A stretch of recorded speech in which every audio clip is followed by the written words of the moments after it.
સુરતના વેસ્તાન વિસ્તારમાં મોબાઈલ લોક અદાલતનું આયોજન કરવામાં આવ્યું, જેમાં વીજ બિલ સંબંધિત કેસોના ઝડપી નિકાલ માટે ખાસ સુવિધા આપવામાં આવી હતી।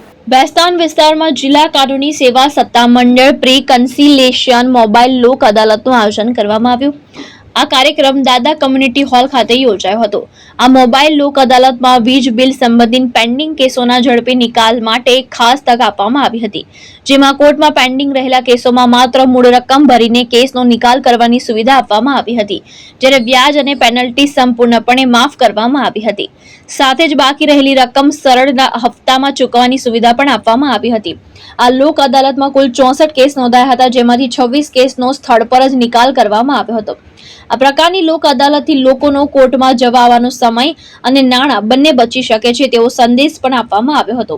જી, મારું નામ વિશાલ લંગાડિયા છે। હું લીગલ એડ ડિફેન્સ કાઉન્સિલ છું।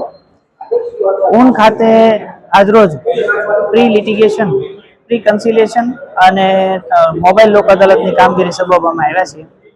આના પહેલા કોસાડ ખાતે જે લોક અદાલતનું આયોજન કરવામાં આવેલું મોબાઈલ લોક અદાલતનું, એમાં ભવ્ય સફળતા મળેલી અને એ સફળતાને ધ્યાને લઈને આર એ ત્રિવેદી સાહેબ, જે ડિસ્ટ્રિક્ટ લીગલ સર્વિસ ઓથોરિટીના અધ્યક્ષ તથા પ્રિન્સિપાલ ડિસ્ટ્રિક્ટ એન્ડ સેશન જજ સાહેબ શ્રી છે, એમની સૂચના મુજબ અહીંયા ઊન ખાતે આજરોજ મોબાઈલ લોક અદાલતનું આયોજન કરવામાં આવેલું છે। એમાં અમે આવ્યા છીએ। કુલ 65 જેટલા કેસો દાવાઓ અહીંયા પેન્ડિંગ હતા અને પ્રી લિટિગેશનની કેટલીક મેટરો હતી, જેમાં બંને મળીને કુલ 26 જેટલા દાવાનો હાલ નિકાલ થયો છે। પક્ષકારો આવી રહ્યા છે, પૈસા ભરી રહ્યા છે અને સુખદ સમાધાન થઈ રહ્યું છે અને લોક અદાલત જે આજરોજની છે એમાં સફળતા મળી રહી છે।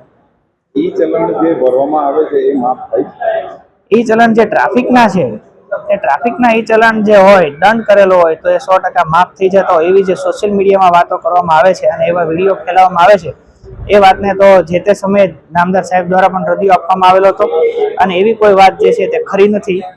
ખરેખર કોઈ વ્યક્તિએ કાનૂન ભંગ કરેલો હોય, એ બાબત એને દંડ કરેલો હોય, પછી જો એ 100% માફ થઈ જવાનું હોય તો એ વસ્તુનો કોઈ અર્થ જ નથી ને।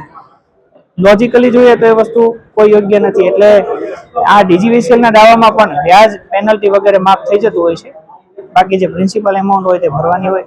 એટલે ઈ ચલણનો જે આપનો પ્રશ્ન છે કે માફ થઈ જાય, તો એવું કોઈ 100% માફ થતું નથી। નામદાર હાઈકોર્ટ તરફથી એવી કોઈ સૂચના નથી કે ગુજરાત સરકારમાંથી એવો કોઈ નિયમ બન્યો હોય, એવું પણ નથી। મારું નામ મોહમ્મદ અસલમ છે અને અહીંયા અમે રાહત સોસાયટીમાં કોમ્યુનિટી હોલમાં આવ્યા છે। અહીંયા જીએબી વાળા બધું સોલ્યુશન જે કેસ છે એ બધા પેન્ડિંગ અહીંયા સોલ્વ કરવા આવ્યા છે। લોક અદાલત લઈને અહીંયા જ આવ્યા છે રાહત સોસાયટીમાં અને અહીંયા બધી સુવિધા આપણે હપ્તા સિસ્ટમથી ને બધું અરેન્જમેન્ટ કરી આપી રહેલા છે।